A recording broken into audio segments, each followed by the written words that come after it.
We are going to be looking at some disturbing videos, strange and odd news stories, and as always, let's go and get right into today's video. We definitely have some very disturbing things to talk about today. For example, if certain people want to stop you in the street and they want to go ahead and scan your face, you cannot say no. You cannot turn them down. Absolutely wild. But before we go ahead and get into that, I do want to go ahead and talk about this. It's here, the first humanoid robot housekeeper. Thank you, Neo. For $20,000, you can pre-order 1X's Neo robot now, with delivery in 2026. Think you missed a tiny spot over here? Just one little catch. There may be a human behind the curtain, pulling the robot's strings. If I throw up, will the robot throw up? A company representative may need to peer into your house via Neo's camera eyes to get things done. To many people, this is crazy. You have to be okay with this for the product to be useful. We're twinning now, Neo. 1X is taking on home robotics' biggest challenges, creating a safe body and a smart brain. Its fabric-covered body lets Neo try to do a lot of things humans do around the house. Emphasis on try. You got this, Neo. You got it. My challenge, load 3 items in the dishwasher.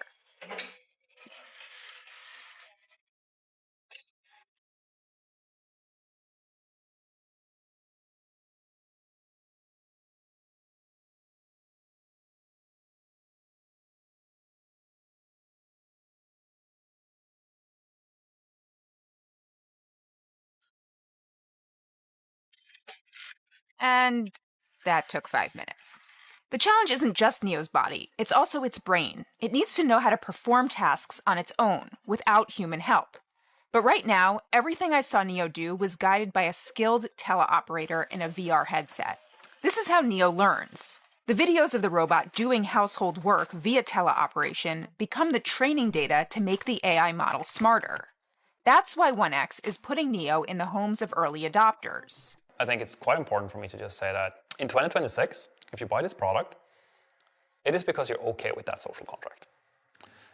If we don't have your data, we can't make the product better. The next few years isn't about owning a super useful robot. It's about raising one. But at least this robot can have lots of fun. No, like this. 6, 7. 6, 7. This is spooky, right? Because I know people personally that want something like this. They want a robot in their home because they think it's like Rosie from the Jetsons. And your data is more important to them than ever before. You heard that man said at the end. And when it comes to this man, I feel like I've seen him somewhere before. I don't know when, I don't know where, but he looks very familiar to me. They can't train these robots without your data, and people are going to give it up because people are going to want this. They're going to hear it all over news, media, from friends, social media, just how great this product is, and you need to have one. And the funny part is it does absolutely nothing on its own. You bring it inside your home, it has cameras in its head, and it monitors everything. But it's being trained how to act like a human inside your home. So essentially, you're paying all this money to turn your home into a training ground for your replacement. That's the funny part. It is all about data to empower their AI. And last year, back in October 17, 2024, the Pentagon came out and they said they want to use AI to create deep fake internet users. They want to use quote unquote fake people. And then a few months later, even up to today, I am getting comments from people telling me, I need to show my face. I need to show my face. It's important you show your face. They want to be able to copy and scan how I say things, how I express things, how I move my head as I talk, how I gesture, because this all goes ahead and helps train their AI deepfakes. You can see right here, Secretive Special Operations Command is looking for companies to help create deepfake internet users so convincing that neither humans nor computers will be able to detect their fake, according to a procurement document reviewed by The Intercept. And I'm sure a lot of these social media companies are sending them video footage of people talking, reacting, and doing things on camera. Matter of fact, I'm going to go ahead and talk about later on in this video again how they are making it mandatory where they can stop you in the street and scan your face. Your likeness and your data is very, very important to them. But one of the places where it's more difficult for them to get you is inside your home, and people are allowing these type of things in. But yeah, I have been getting some very weird comments lately, like it's mandatory that I reveal myself. And I reply to some of these comments. I'm like, how does that change the information that I'm showing in this video? Because most of the information I show are directly from news articles you can research yourself. And of course, when I reply to them, they don't respond. And I said this in another video, but give it a year or 2 years, YouTube and all these other platforms, they are going to say they are no longer allowing faceless channels. You have to show yourself if you want to be a part of the platform. Yeah, they have my face when I give them my ID, but that's not good enough. They want to capture the expressions, the emotions. They want to capture everything because, again, it's training their AIs. They are training deepfakes. They are training these robots. And if that sounds like I'm being paranoid, again, this all comes directly from the Pentagon. Do not allow these robots in your home. Do not allow them to monitor you. Do not train them. Do not allow them to scan your face when you're out and about and take your likeness. So this first news story is crazy, and it really goes to show where we are going to be heading in the future. This is why we have to be very careful about the digital ID and making sure they do not enforce it on us no matter where we may be. This individual over in Belgium, his name is Frederick Balden. He has been coming out and saying that all of his bank accounts have been closed with no explanation whatsoever. And he believes this is due to him exposing Ursula von der Leyen, the president of the European Commission. He wrote a book titled Ursula Gates, which examines the power of lobbies in Brussels and relates it right back to Ursula von der Leyen. Now, after speaking out and exposing, again, all of his bank accounts, whether it be personal, business, even his 5-year-old son's savings accounts with ING and Nagelmaker's Bank in Belgium, had been closed with no explanation. Balden said he received a polite letter from each bank asking for the return of his cards. Balden also filed a complaint against Ursula for refusing to produce text messages exchanged with the CEO of Pfizer during the C-19 jabs negotiations. That's interesting. Earlier in 2023, the Court of Justice of EU ruled the European Commission was acting unlawfully by failing to disclose those messages. So now, a few months after the ruling, the individual whose text messages were ordered to be released is cut off financially. And Balden, he caused the experience political debanking since it appears the pressure is coming from above to stifle a critic. But it's not just him. There are other cases in the United Kingdom and Canada where accounts were frozen for ideological similarity. So what do you think is going to happen when the digital ID rolls around in full force? You speak out against certain things. Let's say there's another sickness that comes out and they want you to get this jab to stop it, and you don't want to get it. Well, they're going to know it, and they're going to go ahead and cut you off if you do not get it. Freeze your bank accounts, freeze your healthcare, because they are also making healthcare included in this whole digital future. You speak out against something you find suspicious. Well, that's not what the mainstream news is saying, so you must be spreading misinformation. We're going to go ahead and freeze your bank account until you take a test to understand why you're spreading misinformation. And if you get 3 strikes, you're going to be removed from the system altogether, meaning you cannot buy or sell. Matter of fact, I remember them testing something like this with social media, especially YouTube. A while ago, I had received a strike for something I said, and they labeled it misinformation. I had to take a test to have that strike removed in 90 days. It has something to do about Dr. Fauci and dogs, and at the end of the day, I was actually right, but they'll never admit that. They will never admit they gave me a strike incorrectly, because at the end of the day, it's all one big test run, and it's all about control. This is what we're going to see with the digital ID on steroids. It's all going to be about what they want you to say, and what they want you to do. And if you don't do it, well, you're not going to be a part of their system.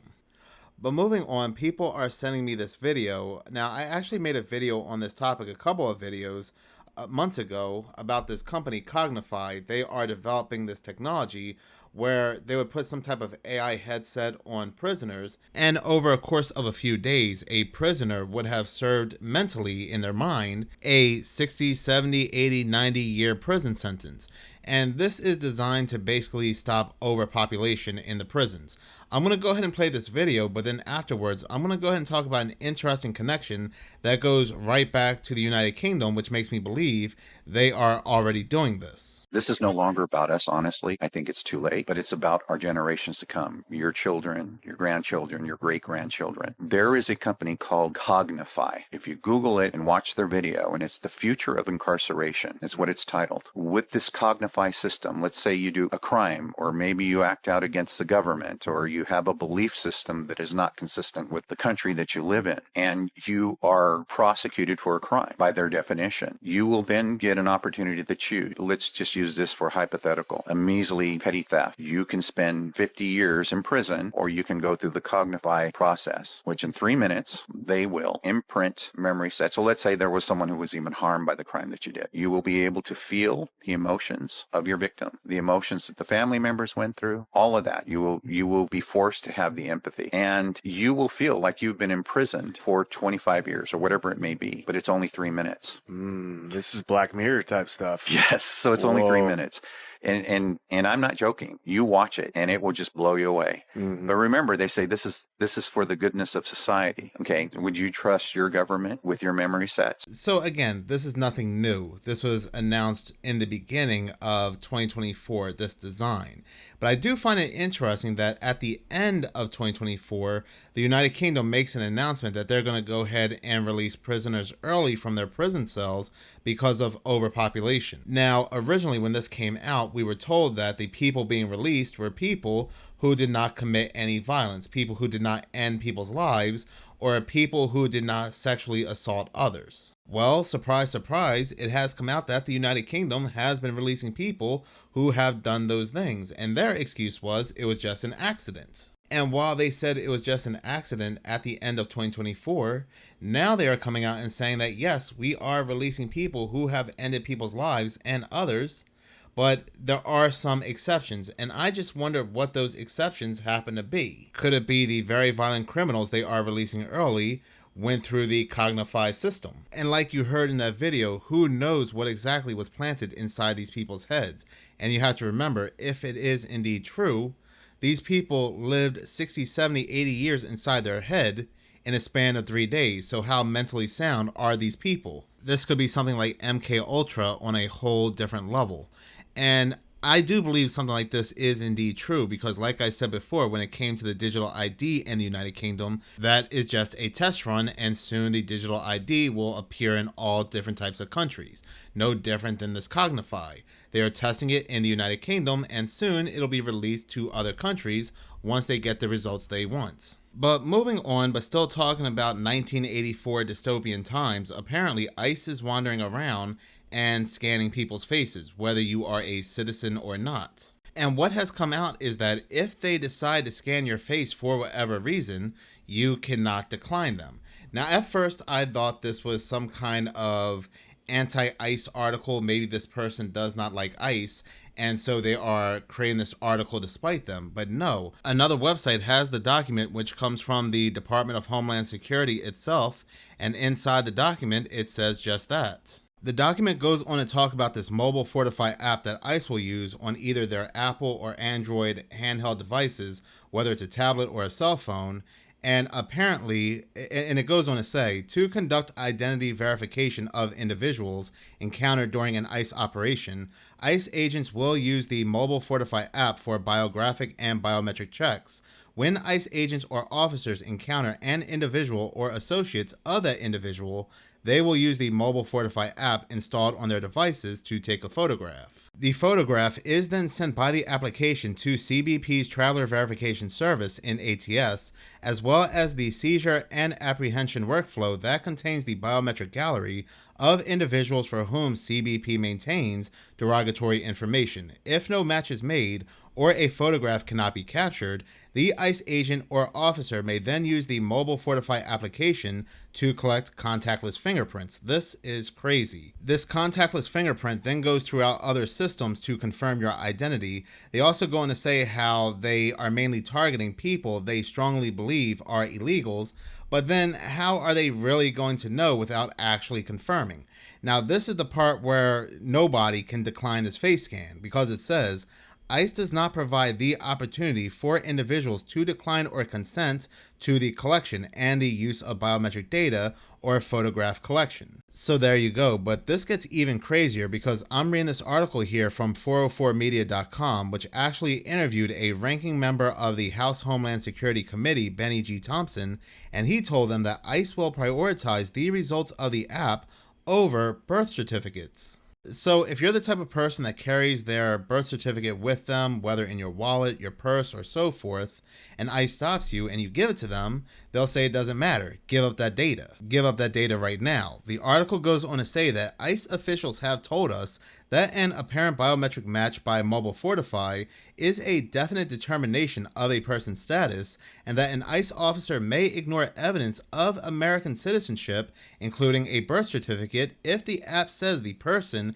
is an alien. But this was always the plan. This has been spoken about for years. They bring in people by the busloads from other countries, promising them all types of different things.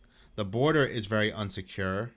And then when they have a lot of people over here, then they tell us, oh, there's an illegal immigration problem, and the only way to now solve it is through a complete AI nanny state. Their chaos, their order. What we're seeing right now is just a test run to something so much bigger. And what exactly is contactless fingerprints? I was doing some research and I came across this website right here, eratech.com, which pretty much sells the idea of contactless data. And a lot of this was created and adopted and supported by the public due to the C-19 because people said, I just don't want to touch anything. You see how that works. But let's go ahead and scroll down right here where it says contactless fingerprint recognition. It says fingerprint recognition has been a cornerstone of biometric technology for years, but the introduction of contactless methods brings a new level of convenience and hygiene. By using high-resolution cameras, these systems capture a user's fingerprint without requiring a physical touch. Contactless fingerprint recognition systems use high-resolution cameras to capture detailed images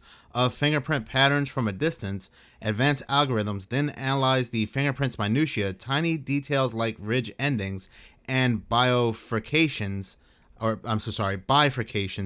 and match them against stored templates. In some cases, 3D imaging technology is employed to capture the depth of the fingerprint ridges, further enhancing accuracy and security. And so they pretty much say it right here. When you access your mobile banking, different applications, and so forth, when you press down on your phone to touch these apps, it'll go ahead and scan your fingerprints, and your fingerprints will be in the database. So next time you want to access one of these apps and you don't want to go ahead and press down on your phone, well, no worries, because your fingerprint is already stored in the database. But by telling you this, they make it seem like you have an option to go ahead and do this, but in actuality, anytime you touch your phone, you touch these applications and so forth, they're scanning your fingerprints and they're sending it right back to the database without telling you. But this is a way to tell you without actually telling you they've been doing this for quite some time. I also seen this pretty interesting video when it comes to contactless fingerprints and the technology that's currently out there. Scientists have discovered a way to recreate your fingerprints simply by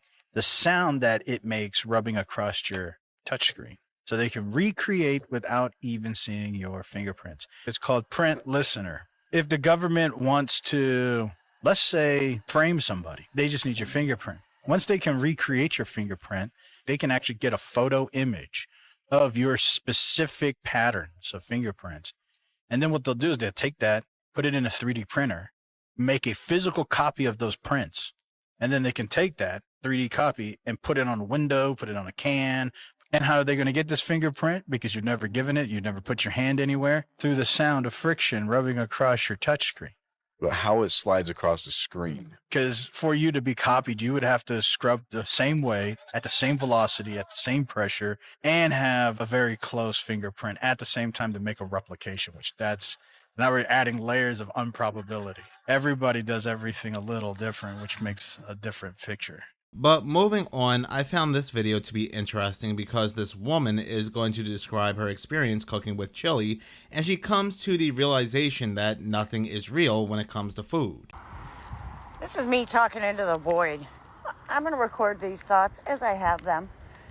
So I'm making chili last night, and I've been telling people, I've been saying over and over and over again, the food's not the same. The food is not the same, okay? I'm making chili, and I like to grate cheese, cheddar, Monterey Jack, whatever. Grate my own cheese, throw it in the chili, it thickens the sauce. It's just a really nice way to thicken the sauce with flavor. So my son wanted a pot of chili, so I said, okay, I'll make chili. Look at all this garbage. I said, okay, I'll make chili. Do you know, The way I cook my chili, it's on a low heat for the beginning of the day, and then medium, but it's literally cooking all day. Tell me why my shredded pieces of cheese did not melt. And not only did they not melt, now we have chili with these strips of spongy, plasticky, I don't even know how to explain it. At first, it was like spongy texture. But you try to chew it and it's like rubbery. It's like, I don't know how to explain it. When you chew on your pen cap and you're a kid in school, except for a little bit softer, like it's, tell me, this is not real food. This is not real cheese. It is not real meat. I don't know what we are eating, but it is not real. And whenever I have a friend, because I can't have my own garden, I have friends that have their own, and they grow their own vegetables, and they share. And these vegetables have such amazing flavor. You can smell the earth. And vegetables we buy at the grocery store, you can't taste the earth, can't smell the earth. And I'm guessing it's because they're not from the earth. So, just saying. Have a good day. And the cheese she used was probably the shredded cheese, like Kraft shredded cheese, which is pretty much nothing but sawdust at the end of the day. But when it comes to food today, it's not just the look, it's not just the texture, but just the taste. It doesn't taste the same. It tastes very artificial, very weird, like it's not even coming from an animal. It all tastes fake. And talking about everything just being fake today, even right down to the food, it really makes you think how much of the past, how much of history is also fake. This video really made me think because the timing and the timeline is very questionable. Can you point to, say, one big issue that is like so obvious when you look at it from that perspective, saying, well, clearly we're being given wrong information about that? Well, if you want to just focus on the buildings, I would say that the best example is probably San Francisco. I was really shocked to learn how short the timeline is between the discovery of it to it becoming like the city that we know today. I think everybody would admit that it's a beautiful city, or it should be. It's not being taken care of like it should have been, but the landscape, the harbor, the Golden Gate Bridge, all the things about it are just, it's picturesque. But I was shocked when I found out that San Francisco, we're told, was not even discovered. Like the land, the bay was not discovered until 1776. So the year that they fought the Revolutionary War, or at least they had the Declaration of Independence, that's the year that the Spanish supposedly discovered it. And then so no one really lived there outside of like Franciscan friars or people like that until like, I want to say in 1848 that the population of San Francisco was like 1,000 people. Right. And then the story is the 1849 gold rush. Yeah, the story of the 49ers. Right. And the interesting part about that is that the narrative says that many people moved out west because of gold. Now, where they were mining for gold was, in a lot of cases, about 50 miles from San Francisco. So it doesn't really quite fit like that you would populate this whole city with people who are miners. And if it was just miners, like, are they also part-time construction workers? Do they build the city while they're in the mines the other parts of the day? Yeah, good point. Now, if you actually look at it, so yeah, you have 1,000 people in 1848, then you have this boom in population. Right around this time, like what I think the camera was being invented like in the 1820s, but you have early pictures of San Francisco like in the 1870s. So like the very earliest pictures you have, there's a really famous panoramic shot of San Francisco, and you pan around the city, there's not one building under construction in the whole place, but it's completely filled out. And you can look in the background, you can see Greco-Roman things, you can see old cathedrals. And the city looks like it's got age. Why I say this is a great example, though, is if you go back and there's old maps from the 1500s, 1600s, and 1700s, where there's a place called either San Francisco or S. Francisco listed on the maps right where it's at. But we're told that it wasn't discovered until like 200 years later. Yeah. I want to say it's like 1840. There's a picture that says S. Francisco, where it's at. Thank you so much for watching. If you like this channel and you want to see more, please subscribe. If you're already subscribed, please like, as any engagement does help the channel grow. Once again, thank you so much for your support.